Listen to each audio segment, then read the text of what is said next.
بدعملی کے نتائج۔ حضرت زید بن لبید رضی اللہ تعالی عنہ فرماتے ہیں کہ آن حضرت صلی اللہ علیہ وسلم نے کسی ہولناک چیز کا تذکرہ فرمایا اور فرمایا کہ یہ اس وقت ہوگا جب علم جاتا رہے گا۔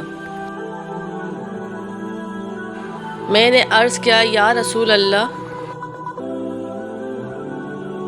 اور علم کیسے جاتا رہے گا جبکہ ہم خود قرآن پڑھتے ہیں اور اپنے بچوں کو پڑھاتے ہیں، ہماری اولاد اپنی اولاد کو پڑھائے گی اور تا قیامت یہ سلسلہ جاری رہے گا۔ فرمایا زیاد تیری ماں تجھے گم پائے،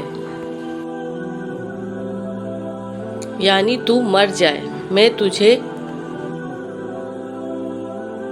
مدینے کے فقیہ تر لوگوں میں سے سمجھتا تھا، مگر تعجب ہے کہ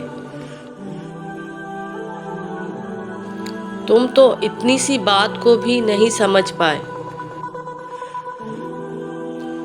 آخر تمہیں علم کے اٹھ جانے پر تعجب کیوں ہونے لگا؟ کیا یہود و نصارہ توریت اور انجیل نہیں پڑھتے؟ لیکن ان کی کسی بات پر بھی تو عمل نہیں کرتے۔ اسی بدعملی کے نتیجے میں یہ امت بھی وحی کی برکات کھو بیٹھے گی۔ معنی کیلو کال رہ جائے گی۔